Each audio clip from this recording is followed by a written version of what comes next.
ধাপার কারখানায় আগুন, প্লাস্টিকের কারখানায় আগুন, মজুদ বাড়ছে বিপদ। ঘন কালো ধোঁয়ায় ঢেকেছে গোটা এলাকা। পরিস্থিতি নিয়ন্ত্রণে হিমশিম খেতে হচ্ছে দমকল কর্মীদের। ধাপার কারখানায় আগুন, প্লাস্টিকের কারখানায় আগুন, মজুদ বাড়ছে বিপদ। দমকল কর্মী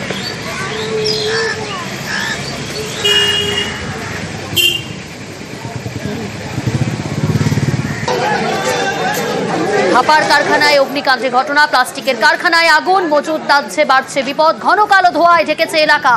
পরিস্থিতি নিয়ন্ত্রণে হিমশিম দমকল। ঘটনাস্থলে দমকলের 6টে ইঞ্জিন। আরো ডিটেল আপনাদের জানাবো। অনুপ রয়েছে আমার সঙ্গে। অনুপ, এখন কি পরিস্থিতি? আগুন কি কিছুটা হলেও নিয়ন্ত্রণে এসেছে? আগুন কিন্তু কোনোভাবে নিয়ন্ত্রণে আনতে এখনো সম্ভব হয়নি, তার কারণ দমকলের 4টি ইঞ্জিন এই মুহূর্তে আগুন নেভানোর কাজ তারা চালাচ্ছে। এবং আগুন যে একেবারে নিমেষের মধ্যে ছড়িয়ে পড়েছে তার একটাই কারণ, ভিতরে অত্যন্ত সংকীর্ণ জনবসতি এলাকা, সেই কারণে দমকলের বেশি সংখ্যক ইঞ্জিন কিন্তু সেই রাস্তা দিয়ে ভিতরে প্রবেশ করতে পারছে না। দমকলের 4টি ইঞ্জিন এই মুহূর্তে এখনো পর্যন্ত 1 ঘন্টা অতিক্রান্ত, আগুন নিমেষের মধ্যে ছড়িয়ে পড়েছে। তার কারণ এটি একটি প্লাস্টিক কারখানা, ভিতরে প্রচুর পরিমাণে দাহ্যপদার্থ রয়েছে, প্লাস্টিকের কাপ থেকে শুরু করে একাধিক জিনিস। সেই কারণেই কিন্তু দমকল আটকে রয়েছে, কিছু জানা যাচ্ছে? দমকলের পক্ষ থেকে স্পষ্ট করা হচ্ছে ভিতরে কিন্তু কেউ আটকে থাকার কোন রকম খবর নেই, যদিও গোটা বিষয়টি এখনো পর্যন্ত দেখা হচ্ছে এতটাই যে আগুন লাগার পরবর্তী ক্ষেত্রে এলাকা কালো ধোঁয়ায় ভরে গিয়েছে। ফলে দমকল আধিকারিক তারা একদিকে যেমন রাস্তা সংকীর্ণ, অন্যদিকে জনবহুল এলাকা, সেই কারণে দমকল আধিকারিক তারা কিন্তু বেশি সংখ্যক ইঞ্জিন ভিতরে প্রবেশ করাতে পারছে না। 1 ঘন্টা অতিক্রান্ত হলেও 4টি ইঞ্জিন এই মুহূর্তে আগুন নেভানোর তারা কাজ চালাচ্ছে এবং আরো সংখ্যক ইঞ্জিন পৌঁছচ্ছে এবং সেখানে দূর থেকেই জল দেওয়ার তারা চেষ্টা করবে এমনটাই বলছে। তার কারণ আগুন যাতে একটা আয়ত্তের মধ্যে রাখা যায় সেই চেষ্টায় দমকল আধিকারিক তারা চালাচ্ছে। আগুন যাতে আরো বেশি সংখ্যক ছড়িয়ে না পড়ে। ভিতরে যেহেতু প্রচুর পরিমাণে প্লাস্টিক কারখানা, হাওয়াতে দাহ্য পদার্থ থেকে শুরু করে কেমিক্যাল জাতীয় জিনিস রয়েছে, সেই কারণে আগুন কোনোভাবে আয়ত্তে আনা যাচ্ছে না। সেই কারণে দমকল আধিকারিকরা চারপাশ থেকে জল দিচ্ছে, জল দিয়ে কোনোভাবে আগুন একটা জায়গায় সীমাবদ্ধ করতে চাইছে। কিন্তু ভিতরে যেহেতু দাহ্য পদার্থ রয়েছে সেই কারণে আগুন কোনোভাবেই সীমাবদ্ধ করা যাচ্ছে না। সেই কারণে দমকল আধিকারিক তারা চেষ্টা করছে ছোট দূর থেকে যে ইঞ্জিনের ভিতরে প্রবেশ করতে সমস্যা হচ্ছে সেই দূর থেকেই জল দিয়ে কোনোভাবে একটা জায়গায় সীমাবদ্ধ করার। কিন্তু আগুন লাগার যে কারণ, সেই কারণ কিন্তু দমকলের কাছে স্পষ্ট নয়। শর্ট সার্কিট হলেও হতে পারে বলে এমনটা তারা প্রাথমিকভাবে মনে করছে। 4টি ইঞ্জিন এখনো পর্যন্ত আগুন যেমন নেভানোর কাজ চালাচ্ছে, অন্যদিকে একেবারে গোটা এলাকা, ইতিমধ্যে ঘনবসতি এলাকা, গোটা এলাকা কিন্তু একেবারে কালো ধোঁয়ায় ভরে গিয়েছে। ফলে দমকল আধিকারিক তারা এই মুহূর্তে এখনো পর্যন্ত তারা জানাচ্ছে আরো সংখ্যক ইঞ্জিন আসবে এবং ভিতরে তারা কিন্তু প্রবেশ করে এখনো আগুন নিয়ন্ত্রণে আসেনি। ধাপার কারখানায় আগুন, প্লাস্টিকের কারখানায় অগ্নিকাণ্ডের ঘটনা, মজুদ বাড়ছে বিপদ। ঘন কালো ধোঁয়ায় ঢেকেছে গোটা এলাকা। পরিস্থিতি নিয়ন্ত্রণে দমকল কর্মীরা। ঘটনাস্থলে দমকলের 4টে ইঞ্জিন।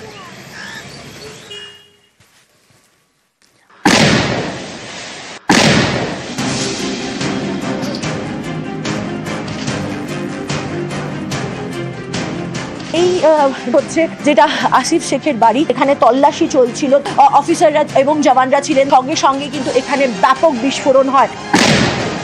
বিস্ফোরণের মাধ্যমে উড়ে গিয়েছে বাড়ির একটা বড় অংশ। कश्मीर के आसमानों में फाइटर जेट। নির্লজ্জ পাকিস্তান, মুখ পুড়িয়েও আস্ফালন, এবার গলা কাটার হুমকি। পাক কূটনীতিকের নির্লজ্জ হম্বিতম্বি। পেহেলগাঁও হামলার পর থামছেই না এই ফাঁকা হম্বিতম্বি। লন্ডনে পাক হাই কমিশনের বাইরে প্রবাসী ভারতীয়দের বিক্ষোভ। বিক্ষোভকারীদের সামনে দাঁড়িয়ে গলা কাটার হুমকি পাক কূটনীতিকের। বায়ুসেনার পাইলট অভিনন্দন বর্তমানের ছবি হাতে, গলা কাটার হুমকি। নির্লজ্জ পাকিস্তান, মুখ পুড়িয়েও আস্ফালন, এবার গলা কাটার হুমকি।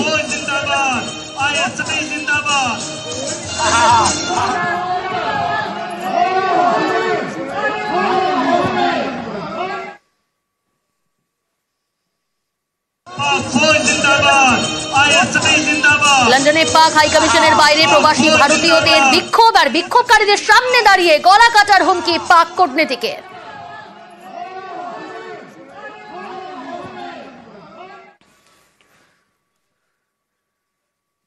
প্রতিনিধি মৈত্রেয়ী রয়েছে সরাসরি আমার সঙ্গে। মৈত্রেয়ী, কতটা নির্লজ্জ হতে পারে পাকিস্তান? প্রথমে সন্ত্রাসবাদীদের স্বাধীনতা যোদ্ধা তকমা, আর এবার পাক হাই কমিশনের বাইরে দাঁড়িয়ে প্রবাসী ভারতীয়দের উদ্দেশ্য করে গলা কাটার হুমকি দেওয়া হচ্ছে। কতটা নির্লজ্জ হতে পারে?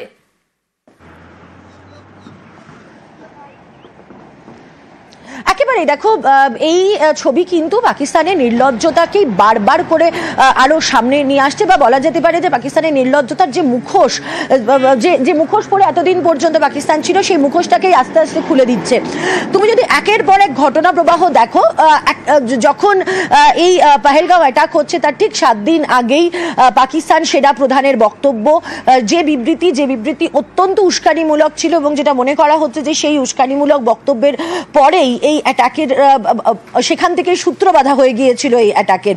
এবং তারপরে একাধিকবার যখন ভারতের তরফ থেকে কূটনৈতিক সিদ্ধান্ত নেওয়া হয়েছে একের পর এক, সেখানেও পাকিস্তানের তরফ থেকে তারা পাল্টা বলেছেন। তাদের বিদেশ মন্ত্রী তিনি বলেছেন যে এটাকে ভারতের তরফ থেকে ইন্দাস ভ্যালি বা সিন্ধু চুক্তি খারিজ করা অ্যাক্ট অফ ওয়ারের শামিল, এবং তারা গোটা বিষয়টাকে নিয়ে তারা অনেক বেশি তারা প্রস্তুত রয়েছেন।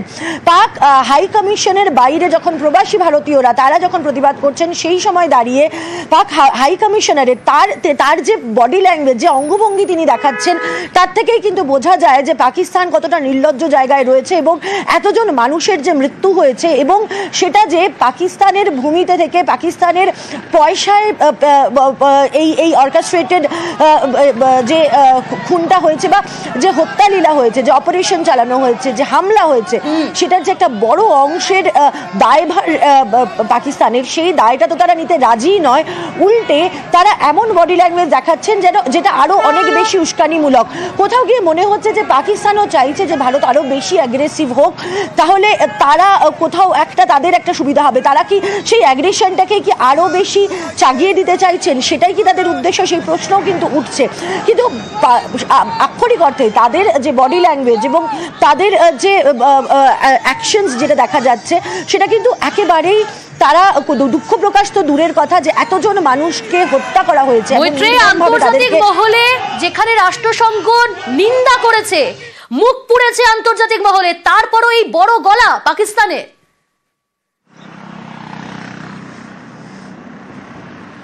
একেবারে দেখো, শুধু যে রাষ্ট্রসংঘ নিন্দা করেছে তাই নয়, সিকিউরিটি কাউন্সিল তারা একেবারে বিবৃতি দিয়ে তারা জানিয়ে দিয়েছে যে ইউএন সিকিউরিটি কাউন্সিলের তরফ থেকে বলা হয়েছে যে যারা এই ঘটনার সঙ্গে যুক্ত প্রত্যেক পারপিট্রেটার্সকে ল অফ একেবারে আইনের আওতায় এনে তাদের বিচার করা হোক, এবং এই ঘটনার তারা তীব্র নিন্দা জানিয়েছেন। বিদেশ একাধিক আন্তর্জাতিক ক্ষেত্রে একাধিক বড় দেশ তারা এই ঘটনার প্রতিবাদ জানিয়েছেন, এবং তারা বারবার করে বলেছেন যে তারা এই ঘটনার প্রবল নিন্দা করেছেন, এবং তারা বলছেন যে যারা জঙ্গিরা রয়েছেন সেই জঙ্গিদের ধরতে হবে, তাদের বিরুদ্ধে ব্যবস্থা করতে হবে।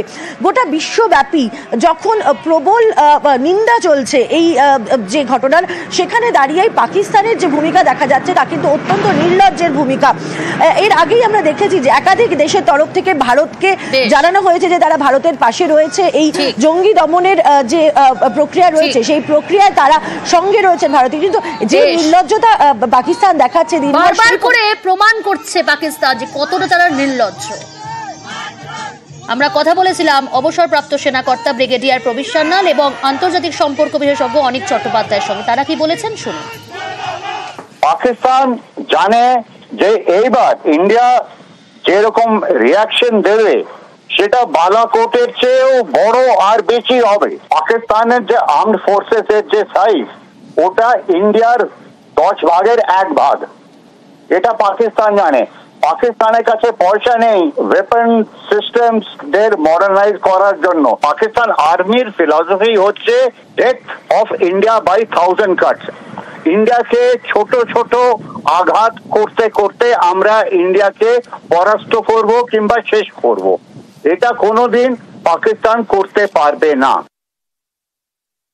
আমি বলবো অ্যাডামেন্ট তো বটেই, এবং ভয়ের কারণও আছে। ভয়ও পেয়েছে যে ভারত যেরকম ভাবে যা যা বিবৃতি দিয়েছে তাতে তো ভয়েরও যথেষ্ট কারণ আছে। কিন্তু তার সাথে আমি আরেকটা কথা বলবো যে পাকিস্তানের ক্ষেত্রে কিন্তু এই বিষয়গুলো নতুন নয়। 71-এর একটা বলতে পারি যে তখন ইয়াহিয়া খান বলেছিলেন যে 1000 বছর যুদ্ধ করব, কিন্তু সেই 1000 বছরের যুদ্ধ 14 দিনে শেষ হয়ে গেছিল। এবং যুদ্ধ শুধু করব না, আমরা কচুকাটা করে দেব ভারতীয়দের, এরকম হুঙ্কারও তখন দেওয়া হয়েছিল। ফলে এটা পাকিস্তান করে নিজেদের জনগণকে তাদের মনোবলটাকে একটু বাড়াতে এবং সেনার মনোবলও বাড়াতে, এটা পাকিস্তান করে থাকে।